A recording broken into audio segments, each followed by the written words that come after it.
All right, welcome in. It's time for Total Bases. It's Wednesday. That means we've got a full slate. That means we've got day baseball. A lot to talk about here. If you're new, we go for an hour. All Major League Baseball, free picks, but really a deep dive, a lot of analysis here. So welcome in if you've been here all year. Appreciate you guys grinding it out with us. We won the parlay yesterday. We're back ahead on the parlays. We will have another one for you by the end of the show today. Bryan, Leonard, we got to start with the Yankees Astros. Think that the panel kind of liked the Yankees last night. They get it done.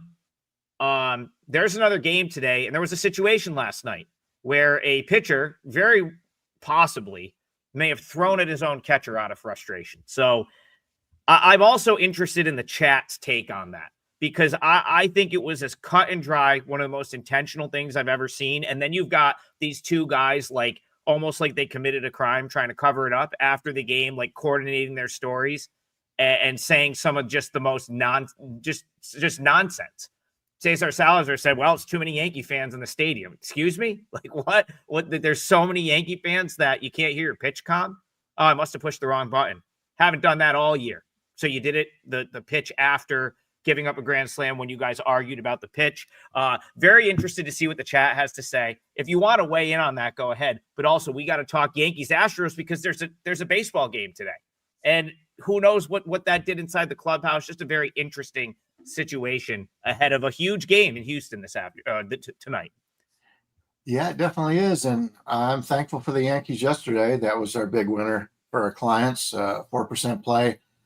A tremendous run on 4% and 5% plays. We're now number 2 for the last 7 days overall and number 1 for the last 30 days. So it's been a grind. I don't put out a lot of plays, but we're back up there where I feel that we should be.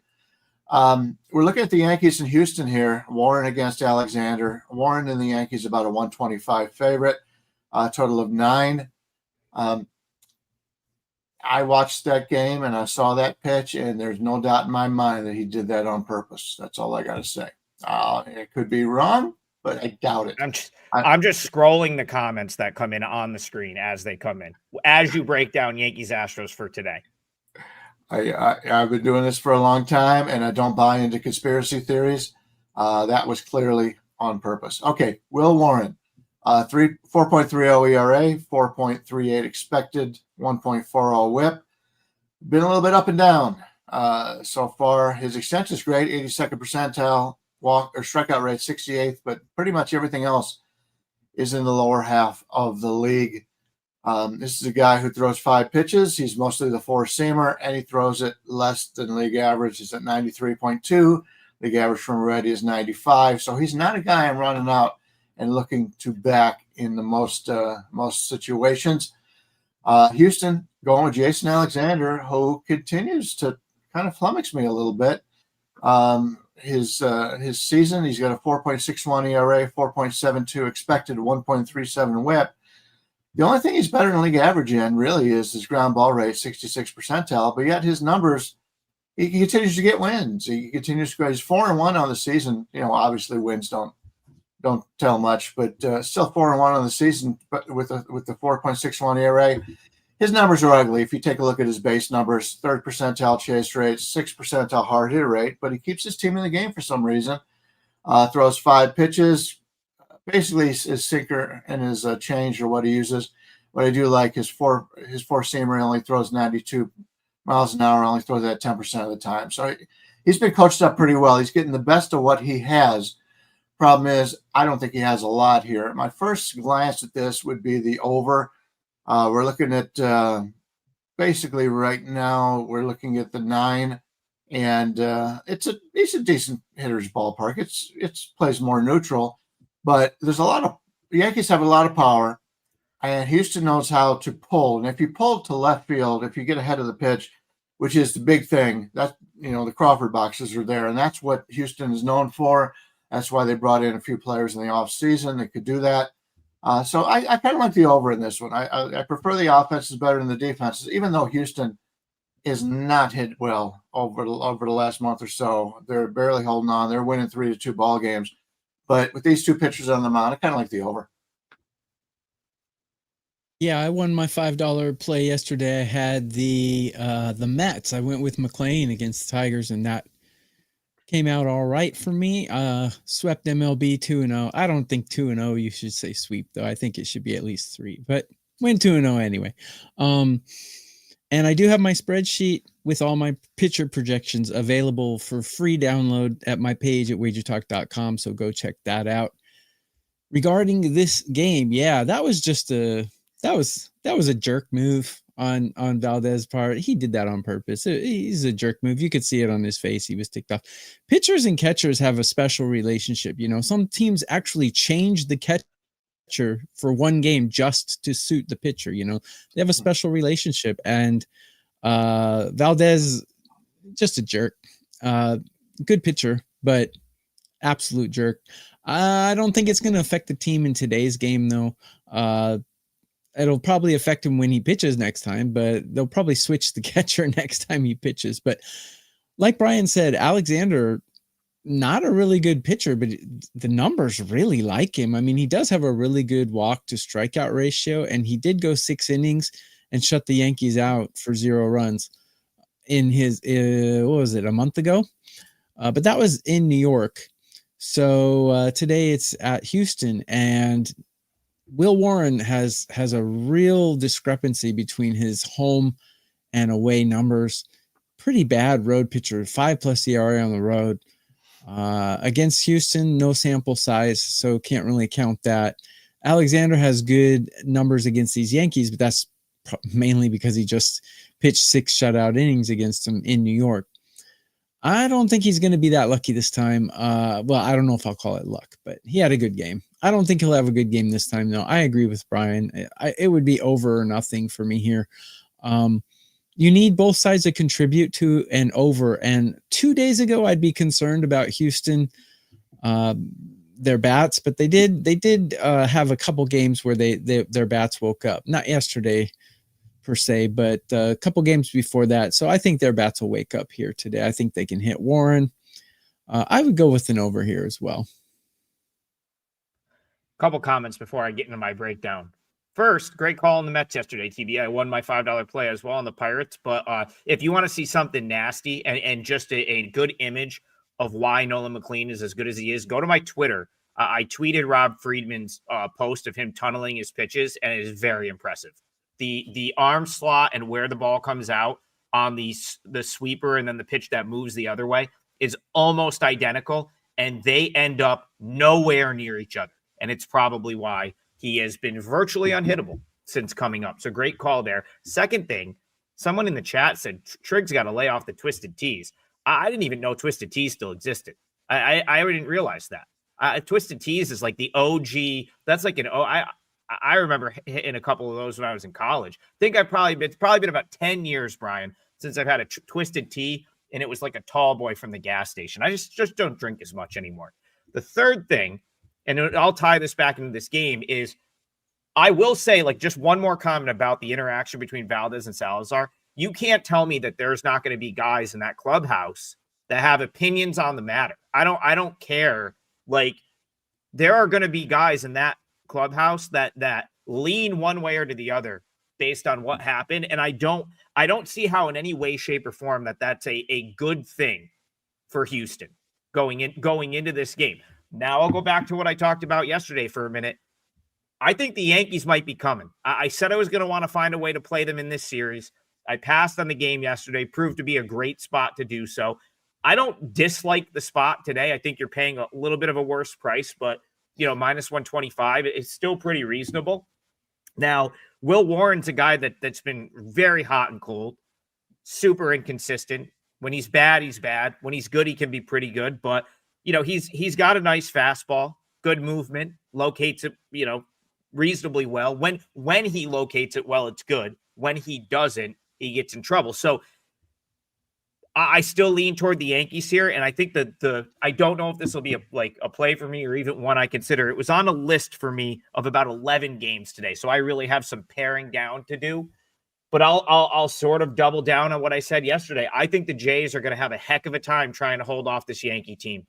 It just feels like The Yankees are clicking. They're not making some of the same mistakes they made to cost them games a month ago. They have their run differential is plus 140 right now. It's got to be one of the, at a quick glance, it's got to be one of the best marks in the league. The team they're chasing down that now only has a 2.5 game lead on the division, only 58 and having big time bullpen issues. Hate to say it, I'm kind of in on the Yankees right now. Could only play the Yankees here in this game. Go ahead. Can I make a quick comment about locker room stuff? Catchers are the most popular guys in any locker room. Everybody loves their catcher. Every team.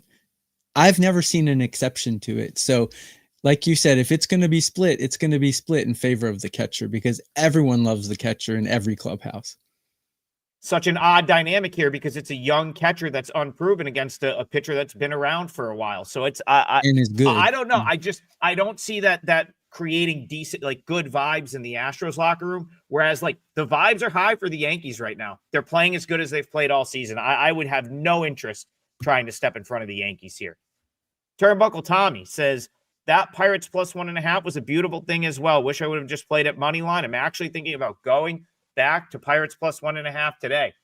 Yeah, I'm kind of thinking the same thing too, except I don't know that the bullpen sets up quite as nicely today. Obviously, we had the benefit of getting Chandler, even though he wasn't as sharp as we've seen him in bulk previously.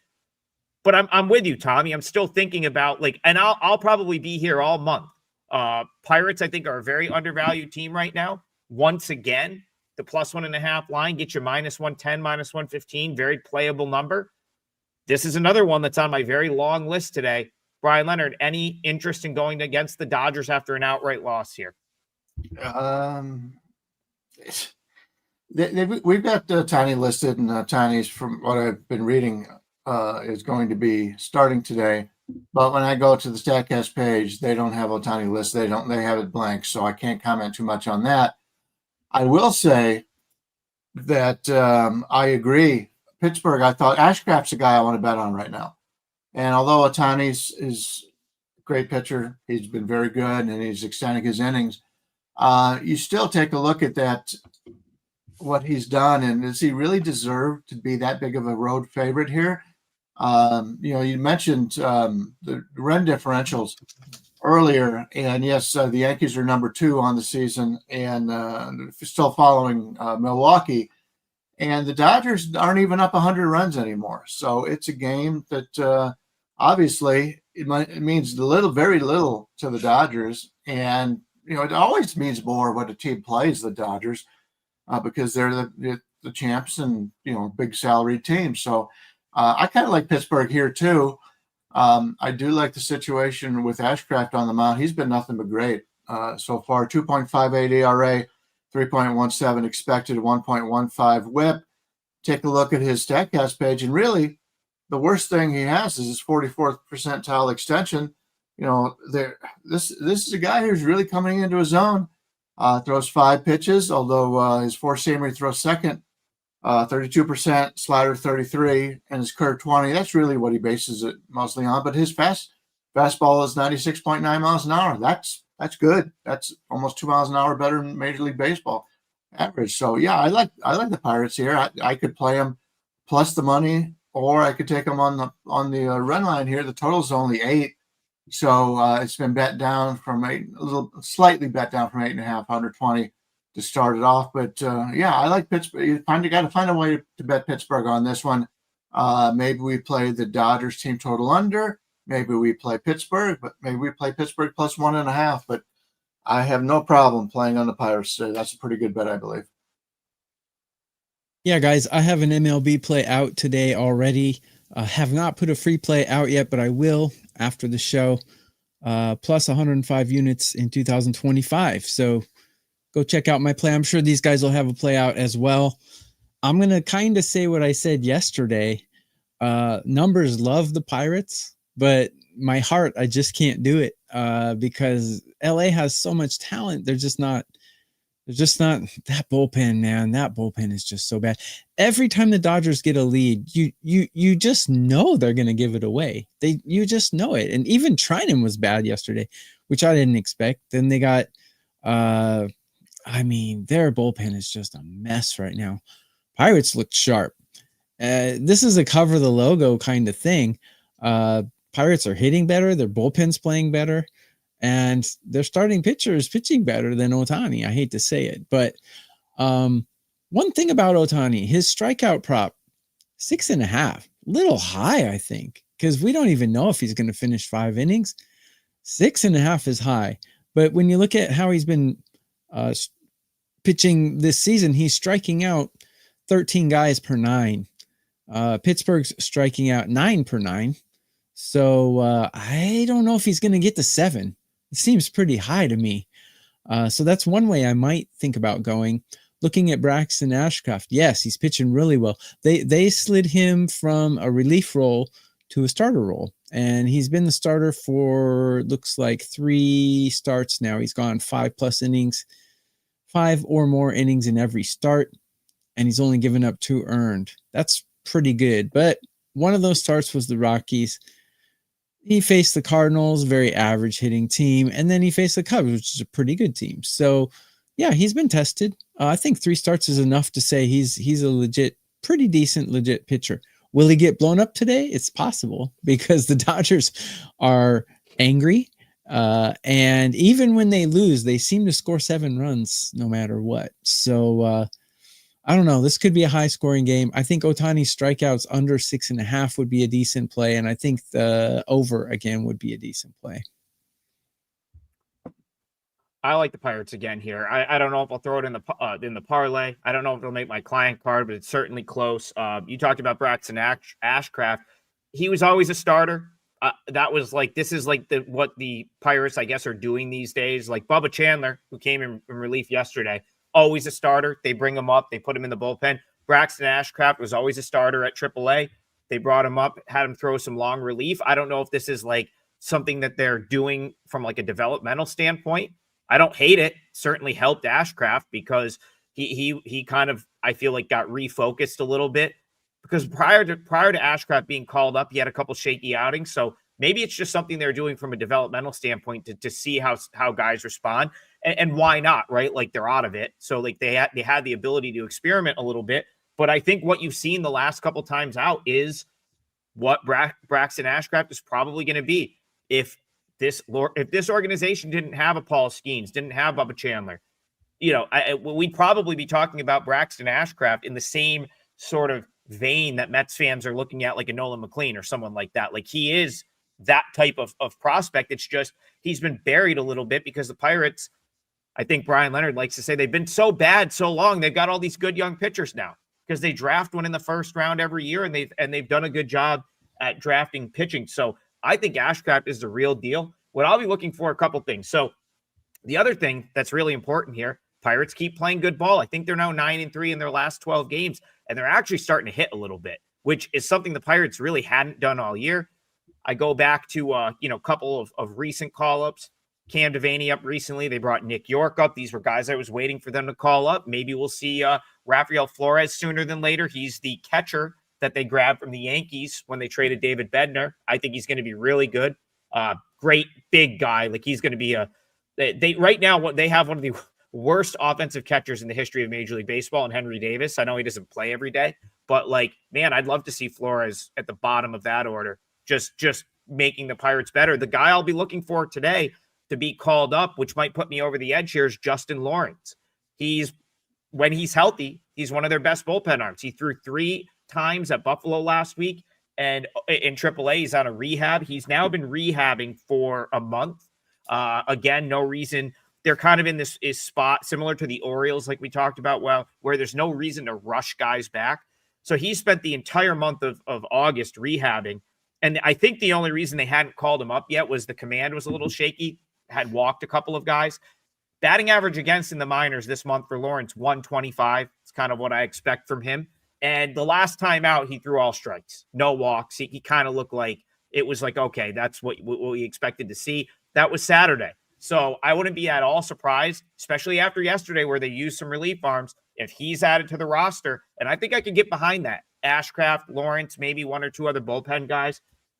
Probably back on the Pirates here. And by the end of the show, they may even be my parlay leg. But yeah, my opinion hasn't changed a whole lot from yesterday.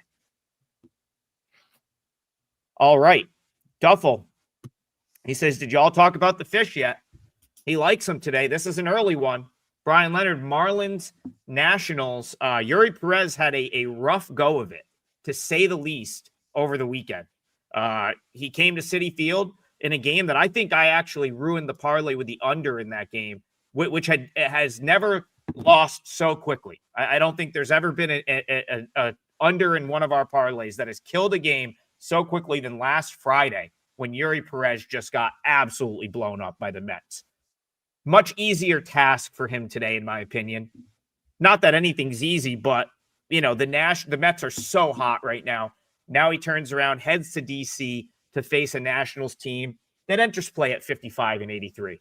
So, Bryan Leonard, does Yuri Perez bounce back today? Do you have any interest in taking the Marlins this afternoon? Yeah, I was on that with you on the under. Yeah, that one was blown up early. It's nice when that happens. Better than a stack to sweat one out. If you're going to lose, you might as well get it over early. Plenty of other games to watch. Perez against Parker, who continues to get innings for Washington. They've lost their best pitcher now for probably the season, so there's no reason to bring him back. So this Washington staff is even worse than it was before. There's not a lot of talent. Savali pitched well yesterday. He's the one guy that I would look to play out of this Washington rotation. But Perez against Parker. Perez is about anywhere from 130 to 135 favorite here. Total of 9. I thought at first glance, all the same thing. I thought that the line was pretty cheap when you're taking a look at Miami right here. My concern is, since he did get blown up so bad in that game last time out, is it possibly an injury? We will see. He cruised around so well before that. But he comes in with a 4.04 ERA, 3.19 expected, 1.04 whip. His ground ball rate only in the 11th percentile, walk rate 28th percentile, hard rate 28th. A lot of that came when he was just coming back and it taken him a while to get his accuracy down and get his pitches toned. So it looks really good until last time out. I'm hoping it's a one game thing because there's really no reason for Miami to pitch him if he's injured. Definitely no reason to pitch him when he's injured. They're not going to the playoffs. So hopefully he's not injured. If it's not, then they're a pretty good bet today. The problem is I don't know if I want to trust my money with them. As you mentioned, a pretty good looking card today. I think there's a lot of value here. Mitchell Parker, 4.94 ERA, 4.89 expected, 1.47 whip. His extension, he's 6'4", is in the 86th percentile. Everything else stinks. It's really ridiculous here. He's got a first percentile hard hit rate, first percentile average exit velocity, second percentile expected batting average, third percentile expected ERA, fourth percentile strike percent. No, I'm not betting on Washington anytime he pitches. At least they're going to have to give me a whole lot better line than what this is. And I'm not going to take a 115 to a 120 on Washington in this one. It's either Miami for me, and hopefully I'm not scared off by Perez. But that's the way I would play it. And if it's something that maybe if he comes out in that first inning, it looks like his old self, maybe you can join it later on and get it in live betting and get a similar number here. So that's what I'll be looking for here. Maybe a live bet because I am concerned a little bit about the injury because it was so bad last time out. That's the way I'll treat this one. Thanks, guys, for the live comments. Some of you said you're downloading my my pitcher projections. Go ahead and get it. It's free today. And if you do download it and take a look, you'll see that Yuri Perez has really good numbers against these national batters in his career. I think Mitchell Parker removed the Colorado Rockies pitching staff. I think Mitchell Parker could be the worst starting pitcher in Major League Baseball who gets regular starts. I mean, Senzatella's awful. And bullpen, so yeah. Well, Senzatella came in the first inning when Freeland got third thrown out batter yesterday. Third Senzatella looked good. I was watching that game. Senzatella actually pitched really, really well in that game. He looked great. So I was kind of surprised. Maybe he should be a middle reliever because he looked pretty good. But anyway, so Mitchell Parker allowed 31 earned runs in his last 8 starts. That's not good. He allows a lot of runs, and he's just an awful pitcher. The thing is, though, he has good numbers against these guys in his career. So I'm a little torn here. According to my rankings, Washington right now is batting 28th out of 30 in current form. Yuri Perez has really good numbers against him. I would either take Miami or I would take the Nationals team total in the first 5. It's 2.5. It's a little juice to the under. I think it's minus 150 to the under on Pinnacle. I don't know what it is on other sites, but that seems like a decent play to me. I don't think they're going to get 3 earned off Yuri Perez in 5 innings. So I might go that way. I might go Miami. We'll see. I mean, the game starts in 3 or 4 hours, so we'll see. Yeah, I'm interested in the Marlins here. So I'll speak on, I guess, Perez and the injury. If there was any inkling that he was hurt, he would not be pitching in this game. And the reason I'm going to say that is they were very, very cautious with him earlier this year when he was rehabbing his injury. He spent, 2 months in the minors. Like there was, and I even remember kind of talking to someone that's pretty close to the Marlins team at the time. There was zero interest to rush him back whatsoever. And right now, there are so many deserving arms at Jacksonville that are at least like deserving of a chance that have pitched well all year. Even if they're like middle relief guys, bullpen guys, there's just no way they're going to send him out there if he was even like a little bit hurt. They would bring like Morgan McSweeney up. They would bring one of the 6 relievers that have been really good at Jacksonville up. Like there's just so many other options that I just could not see a scenario where unless he just straight up lied to the staff, like unless he was just like didn't disclose anything. That's the only way that would go unnoticed and that he'd be sent out there today. So I think, and I watched every pitch of that game, I think the Mets are just on another level right now in terms of locked in at the plate. I think they blew him up, and it is what it is. Sometimes that happens. Citi Field Friday night, lights were a little too bright for him, in my opinion. So I actually kind of like him to bounce back here. I'm going to echo what TV said. Mitchell Parker, not someone I want to back. Nationals bullpen, not something I want to back. Terrible collection of pitchers, might be as bad as you're going to find in the league right now. So it would be Marlins or pass. My only concern with the Marlins right now, I don't know if I love this lineup anymore like I did earlier in the year. Xavier Edwards, I believe, went out with an injury the other day. Kyle Stowers has been out with an injury. Yes, you have Norby back. Yes, there's still a lot to like there in terms of like young talent, but like they went ice cold against Andrew Alvarez the other day. Like I think it's going to be a very hit or miss Marlins offense, and so you're going to have to kind of deal with that.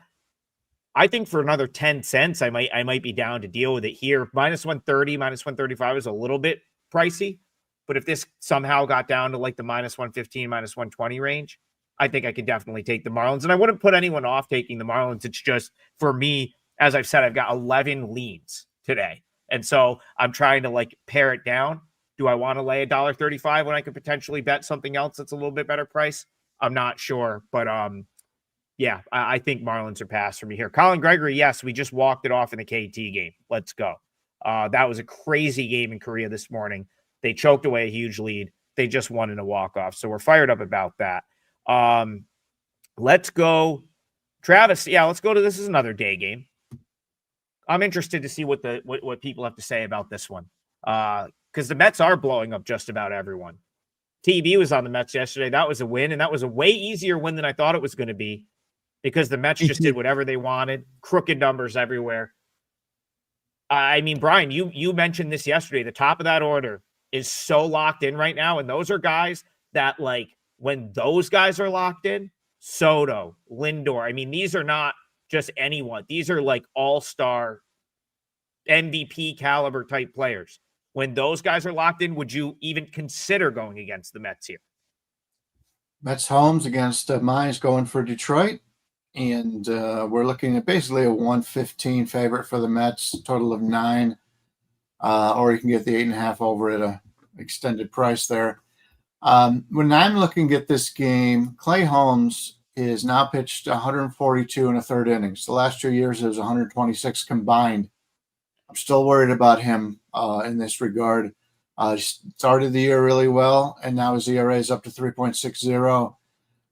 His expected is 4.35. His whip is 1.31. That's about what he's had in his career, so I'm not too worried about that. But his ground ball rate is great, 94th percentile, but this is a ballpark in which there's not many home runs here. So that kind of evens it out a little bit. And if he's playing in Cincinnati, one of those ballparks that get a lot of home runs, Yankee Stadium, something like that, I would love him better. But to lose that, that's it, with that being your main thing.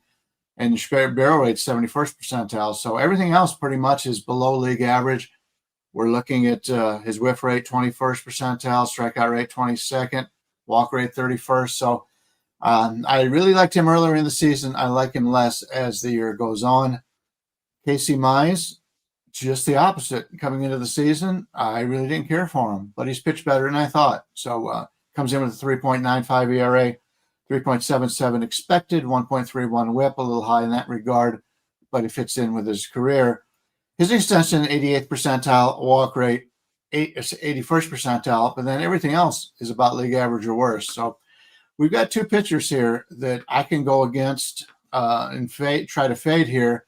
Total of 9. It did open 8.5, so he's bet up slightly, but that's the way I would take a look at it, is look for the offenses. Detroit's obviously Detroit's one of the better offenses that goes from 1 to 9. They got enough guys to fill in there. They got some other guys that are injured right now, but I like their offense overall, although they don't have fantastic players. They are all pretty solid major league hitters.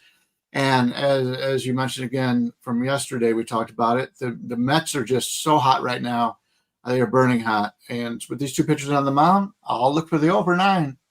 And I think that's a pretty decent play in afternoon baseball. So on my free downloadable sheet, I do have Clay Holmes. I always want to say Chris Holmes because he's a guitarist for Wasp. When I see C. Holmes, I just automatically say Chris Holmes. But anyways, Clay Holmes, yeah, he's got good numbers against these guys, but he compiled a lot of those numbers when he was a relief pitcher, and it wasn't this year. And it was with a different team. So those numbers can't be 100% trusted, but I do trust him a little bit. He's not a big strikeout guy, but I looked at his strikeout prop, 3.5 seems really low. You'll see on my numbers, I'm projecting him at 4.7. Granted, that might be skewed a little because most of those strikeouts he got against, I took a deeper look, and I think last year against the Tigers when he pitched for a different team, one inning he struck 2 guys out, and another inning he struck 3 guys out. So he got 5 strikeouts in 2 innings. So his numbers are a little inflated there, but he is capable of striking these guys out at that rate. 8.79 is one projection, and 4.7 is another projection. I think 4.7 is more around where we should be. His strikeouts is 3.5. So I think over 3.5 strikeouts would be a decent play here. Mets are batting a lot better than the Tigers right now. But the Tigers have the better bullpen, and the starters are comparable. So I don't think I'll be playing a side. My gut tells me this is going to be Clay Holmes' last start for the Mets. I think this. So going back to what Bryan said, the innings are getting up there, but more importantly, I think he's going to be the key to the Mets' playoff success, because in the playoffs, you have to have a guy that can come in like the 5th inning because remember, in the playoffs, you're facing elite lineups. You have to have a guy that can come in the 5th inning when a guy is about to turn the lineup over for like a 3rd time, and then like lock it down for like 2-3 innings so you don't burn every leverage arm that you have. And I think right now the Mets are sitting there like, all right, we're in the playoffs. We're 5.5 back of the Phillies. So it's probably not realistic that we win the division. Maybe we'll change it. I just don't think the Mets mindset is let's go all out to try to catch the Phillies. I think if it happens, they'll be happy with it. But like, I really think that they're trying to spread the innings around right now. set themselves up for the playoffs. Why do I bring that up? Because I think ultimately they're going to move Holmes to the bullpen. Why does that matter here? Because they're in position to tell Holmes, hey, you're going to start, but like, go leave it all out there. We don't need 6 innings out of you today. Why is that? Because yesterday they didn't use anyone. They used 2 throwaway guys, right? Stanek right now, they might as well send to the moon. Like, he's useless. They don't need him. He probably won't be on the playoff roster. And I think Herget was the other guy that came in. He's a AAA guy. Like, he's not on the playoff roster either. So they're still sitting on Justin Hagenman, who hasn't pitched in a couple of days. Great long relief option. You know, I mean, he's hit or miss, but he's been good at the big league level. And if he is in there and throwing the ball well, he'll go 2 or 3 innings. And then you've got all your leverage guys. And right now the Mets are playing so good. I don't think they're going to and they've got a day off tomorrow. So there's really no reason to not unload the clip here, if you will, at the end of this game. They've got all the bullpen arms. And I'll go back to the beginning of the season. And I feel like I've said this at times throughout the year so far. This Mets bullpen should be one of the best bullpens in the league. I don't know how they've pitched themselves out of that scenario. I don't know what's wrong with Helsley and some of these other guys. On paper and at the top of their potential, this should be like a top 3 bullpen in Major League Baseball. My gut tells me they could trend in that direction going toward the playoffs. I just think having McLean and Tong there to fill starters roles, maybe getting Holmes back to the bullpen, I really think that this could be like an elite relief unit. And today you're going to have Holmes, who's been pretty solid. I think he's been fine. And you're likely going to have him back by every top Mets reliever here. Because why not? They can't. You have a day off, and then you have a series coming up with the Reds. It would be very big if the Mets can grab another win here. I'll go back to what the chat has kind of said. You know, the Tigers have the luxury of going through the motions right now. I thought we would see them play a little bit better in September because other guys are getting a chance. But they kind of have the luxury of going through the motions the next couple weeks. I don't know how you could play against the Mets in this spot. They're another one that's on my short list today. Go ahead, Brian. Yeah, I'm going to throw out the next game because we're halfway through the show and none of us have put out our plays yet. But that point out, what you pointed out there is looking past what a lot of people do, is they don't pay attention to what's going to happen tomorrow. And a lot of these games, and the game I'm going to talk about, it has a similar effect. So that was a great point in putting out that they're not going to play tomorrow, and these guys haven't pitched for the last 2 days. Great job on that. And that, if you take anything, the viewers take anything out of this on this show, that's the one point that's very important. Take a look at tomorrow's schedule, see who's supposed to pitch and what they've got going on.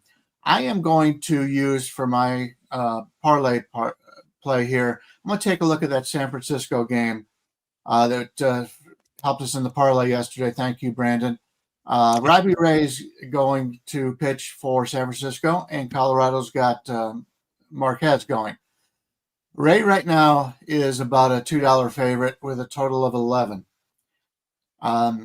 I like the over in this game. Robbie Ray is not pitching well right now, and it's not that he's not pitching well. He's also struggling mightily with his velocity. The list is now 2 games in a row in which he's about like 3 miles per hour down on his velocity, and it's really starting to show. Keep in mind, this guy last year threw 30 innings. The year before, he threw 3 innings.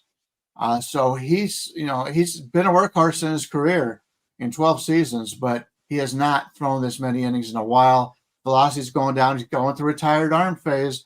I don't want to bet him. I don't want to bet on him in Colorado, I'll tell you that. 3.18 ERA, 3.64 expected, 1.16 whip, but that was all earlier in the season. I take a look at his average exit velocity, 11th percentile, hard hit rate, 18th percentile, ground ball rate, 26, so he throws a lot of fly balls. I think Colorado's going to have some success in this game, and I want to fade Robbie Ray.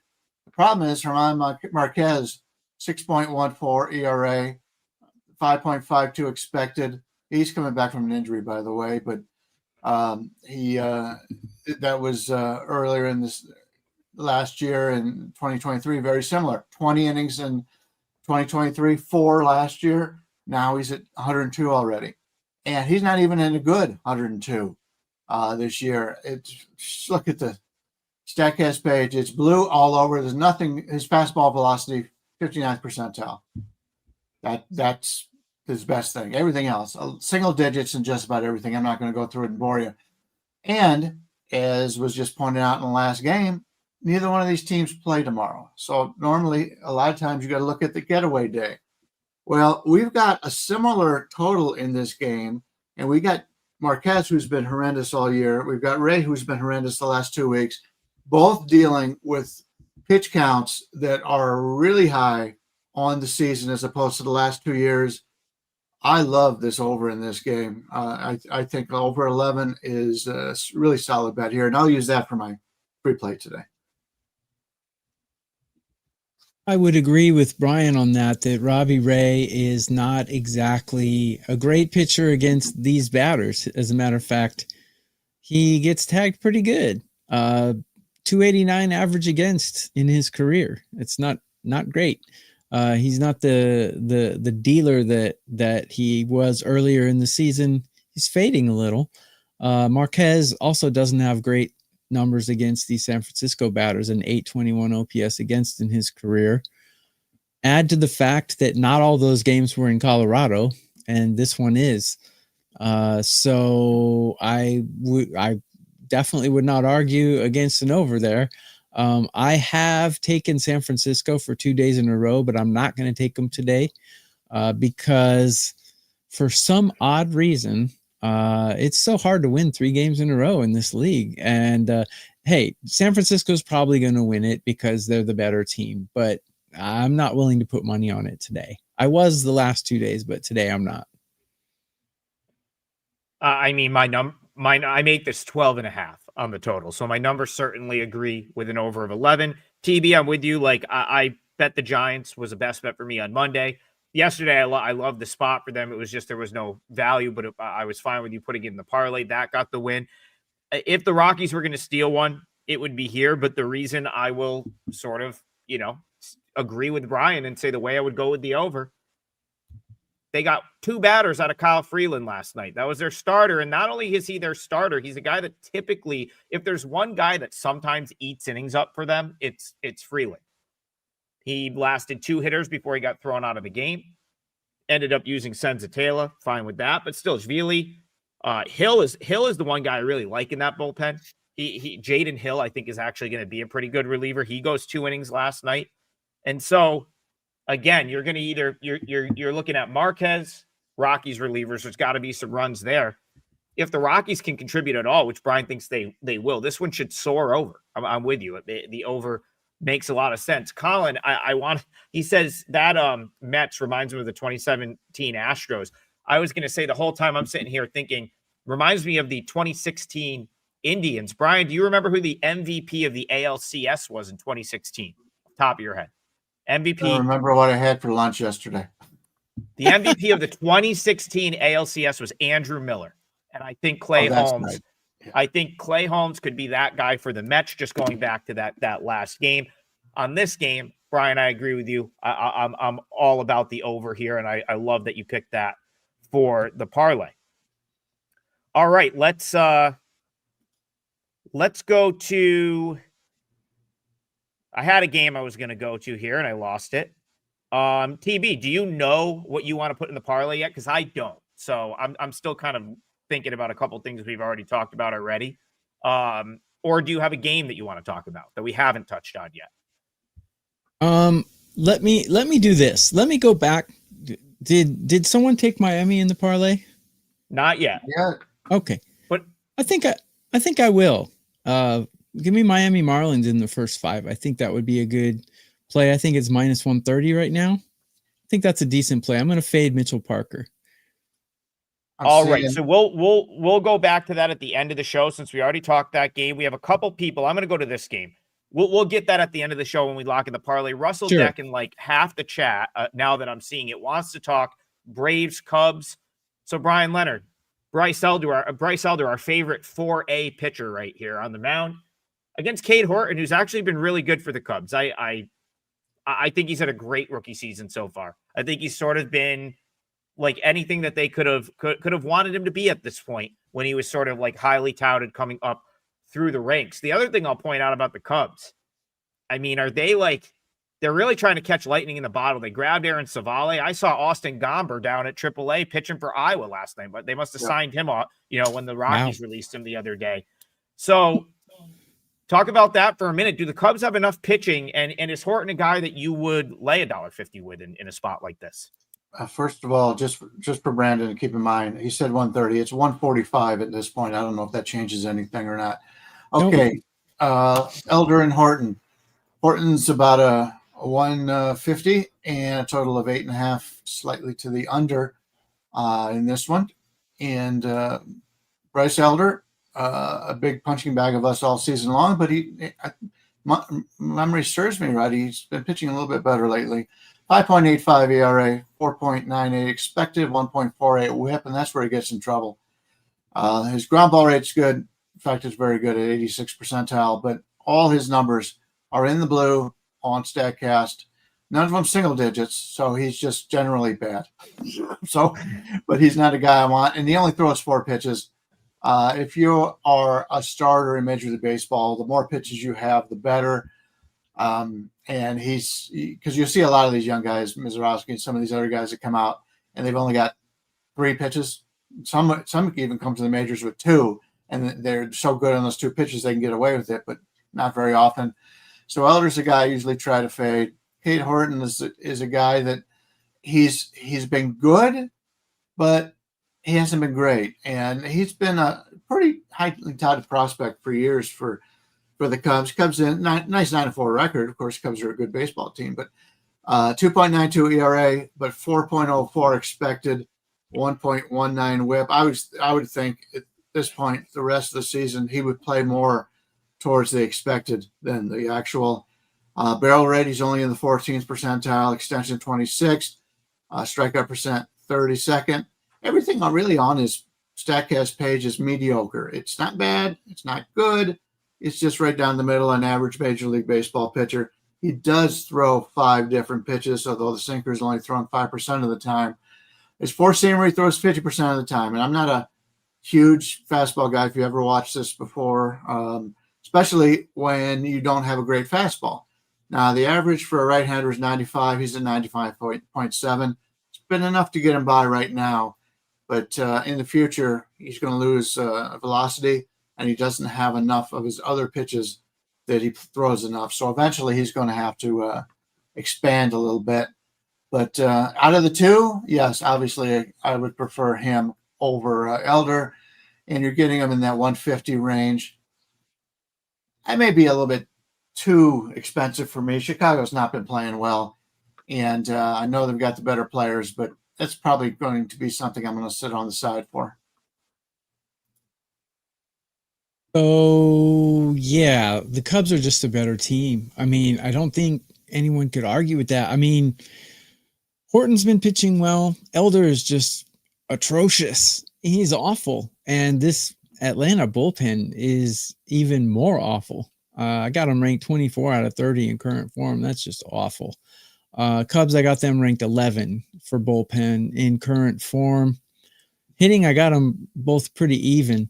But even with the hitting being even, I have the Cubs 10 points better than the Braves in this one. Doesn't mean they're going to win by 10 runs. It just, on my scale, if it's 10 or more points, I'm comfortable taking a side if all the other things pass the eye test. And I agree with Bryan that the Cubs are not playing well, so I'm very hesitant to do this. But if I were to bet it, the Cubs would be the only way to go for me.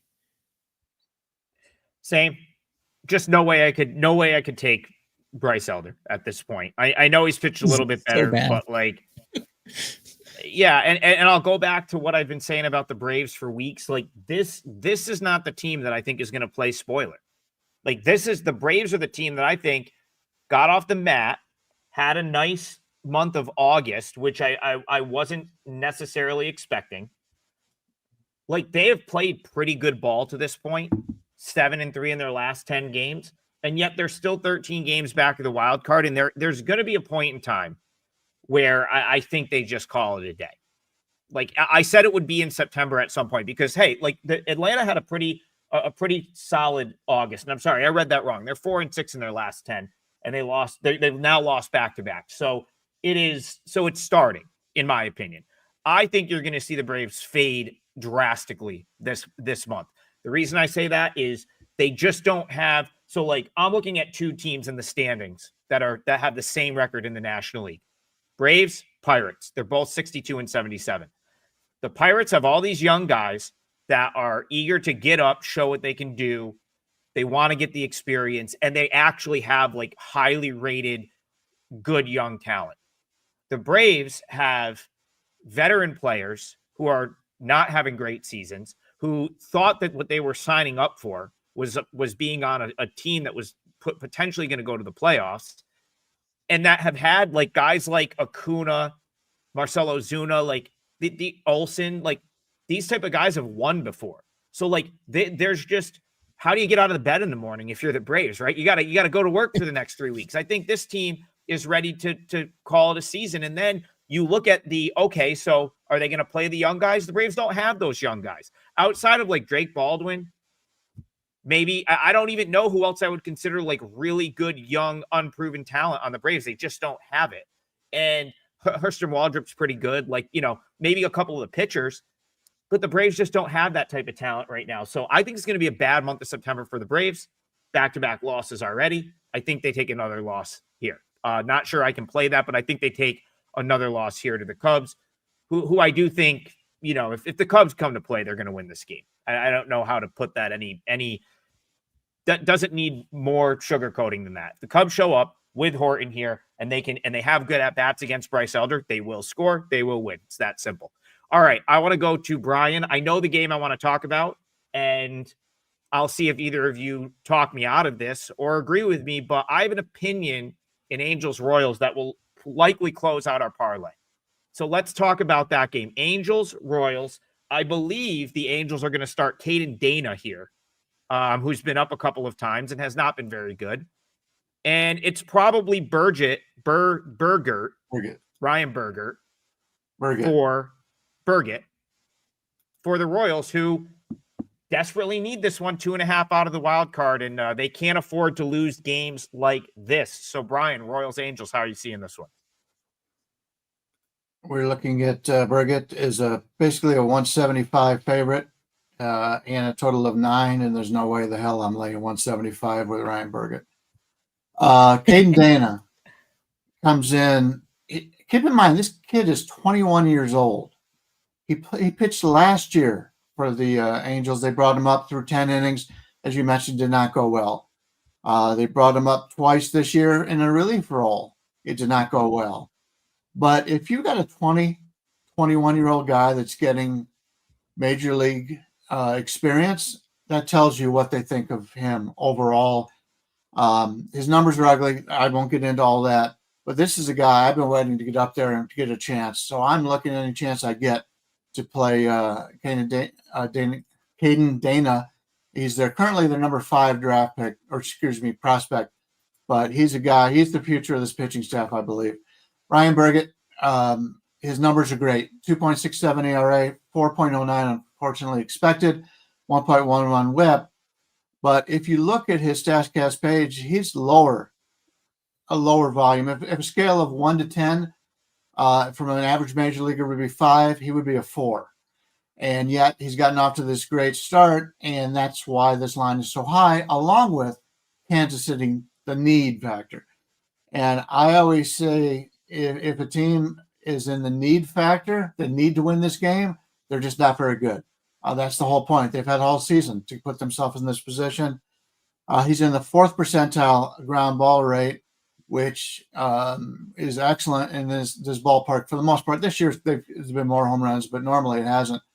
But he hasn't been that good. He's not as good as what he is. And you're going up against Caden Dana, who's better than what he has shown. And you're getting $1.50, $1.58. Come on, this is a one-way. You find a way to play the Angels, or you don't play this game. I'll make this nice, short, and sweet. I'm not going to play the game because there's too many X factors.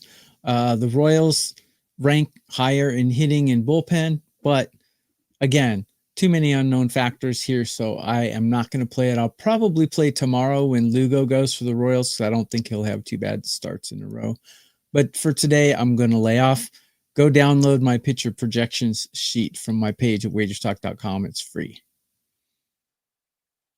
I was not expecting Bryan to disagree with me that bad. I get where the price is. Totally understand that. But so here's my opinion on Cade and Dana. And I think there's two guys, in my opinion, that I hope their organization at the end of the season calls them into the coach's offices and says, hey, we effed up. That's our bad. Like, we're sorry. Didier Fuentes on the Braves is owed an apology from Braves management. The other guy is Cade and Dana, because Cade and Dana last year was as touted of a like, he was as high on my AAA pitcher power ratings when he came up from AA as anyone. And what the Angels have done is maybe what they're as good as any team in the league in doing, and that's ruining pitching. This Angels team just ruins pitchers, and Cade and Dana is another example. There was a scenario. So earlier this year, they called him up April 4th, which was probably always too soon. It's one of those things where you should have just had him on the big league roster out of camp. I think he was possibly on it. They went a different way.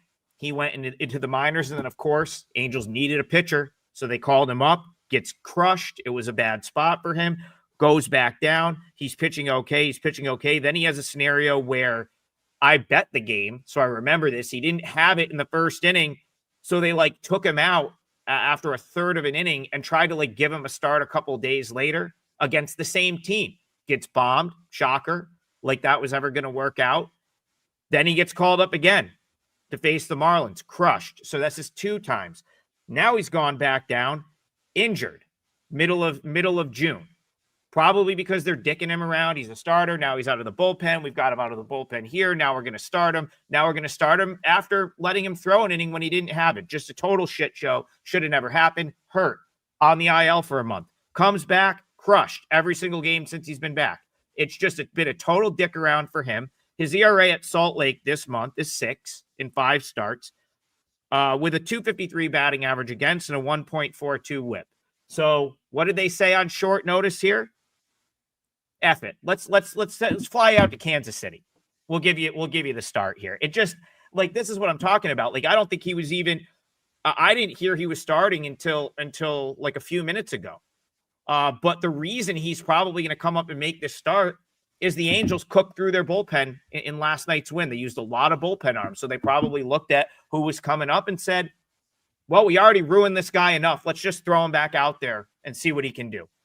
Not fair. Tough spot for him. And then after him, no bullpen arms because you used all the good ones last night. So I don't see the Royals stuck it to me twice last week. So I won't be surprised if they just vomit on themselves here for taking one of Tokyo Brandon's terms. If they puke all over themselves in a spot where they need to win, won't surprise me. But this is as good of a spot as you're going to find for the Royals on their home field. There's no way I can play it straight at the price. So to get some action here, I gotta put it in the parlay. So what are we looking at for a Royals money line right here? Key word he just said. I'm not going to play it straight. That's where the value is in the line. Great back and forth. I love that. Appreciate it. Right now you're looking at in the parlay. We're looking at about 175. It's all over the place right now, but 175 is that's fine. And real quick, Turnbuckle Tommy, we've hit back-to-back parlays multiple times so far. I just want to update everyone since we went through it a little bit on the parlays the last couple weeks. Someone says they barely hit parlays on the show. You must be new because here's what happened. If you're new to the show, we got out to a hot start in the parlays. As you know, hitting 3-teamers, this is something we kind of do for fun on the show.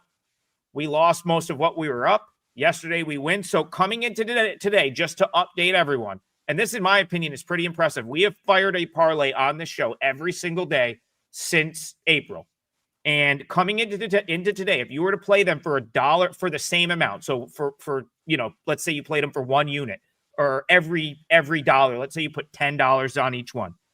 For every dollar that has been risked, we're up 1.12 units, which means it's not much, but we're kind of showing that like we're able to grind a little bit and listen, like I don't think any of the three of us would say, hey, parlay betting is smart. This is something we do for fun to just add some little bit of value for the show. Oftentimes, like yesterday, I told you the Pirates were my 4%er. So you could have just hit that straight and cashed with that. But I think we've done a pretty good job on the parlays overall. The fact that we are up ahead in September betting 3-team parlays on a show where we're essentially just putting our leans in a parlay is pretty impressive. So shout out to us. That's all I had to say. And Bryan can probably attest to this because Bryan knows more about casinos in Vegas, but I heard somewhere that they make most of their money on parlays too, because people always lose them. Yeah, they make all their money on parlays and parlay cards. Not to say it's not good bets once in a while, but in fact, generally, anybody out there, there's a new show on our network. I watched it the other day. Prez, I believe, is the host. He started doing the parlays based on what we do here because it's so much liked by you guys. Go back and look at them at the end of the football season, and nothing against those guys. They're all very good, and one of them's a bookmaker. But see what their record is after the season on 3-team parlays. I want to know too. Track it. I don't have time to watch that show, but somebody track that. I was watching it yesterday, and they're doing the exact same thing as we are. So I don't watch any show I'm not on. I don't have time to either, to be honest with you. Like but again, when we threw out the idea to do this early April, I think we were all like, shit, like we're tracking it. Like this is going to be hard.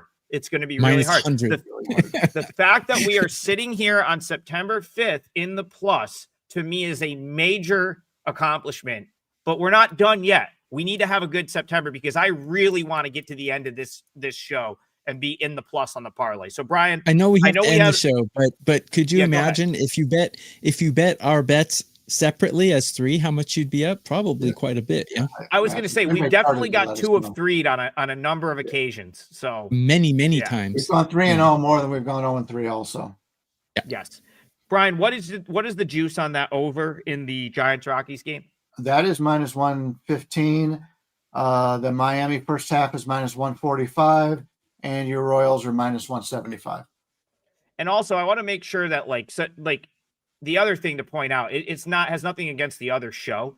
It's that baseball is a little bit more of a beatable market than I'm assuming they're doing like NFL sides and college football totals. Yeah. Really, really tough to beat the NFL. Against on sides and stuff, just very, very difficult. But anyway, let me get a number for that as my screen just shut down after I had it punched in. So I will read it as I punch this in. You said -115 on that total, Bryan? Yes. Beautiful. Okay. So the parlay is going to come out to +396. That's actually not terrible considering TB and I went a little juice in on our legs. So Tokyo Brandon's going with Marlins first 5 money line. I'm going with the Royals for the full game on the money line.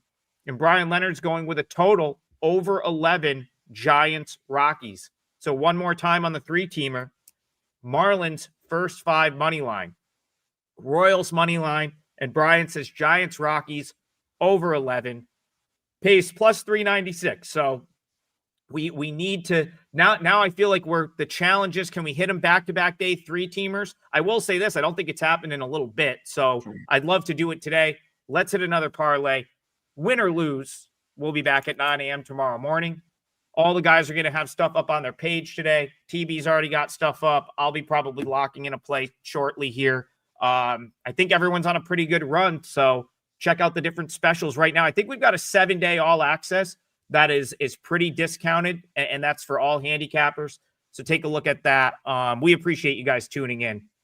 This show has been probably the most fun I've had on a Wager Talk show maybe ever since I've been working here. So it's been great. We'll be here all September and all playoffs. As far as I know, we're going to be here all playoffs. So we'll be with you guys for the long haul, and we'll be back tomorrow morning, win or lose. Have a great day, everyone. We'll see you guys in the morning.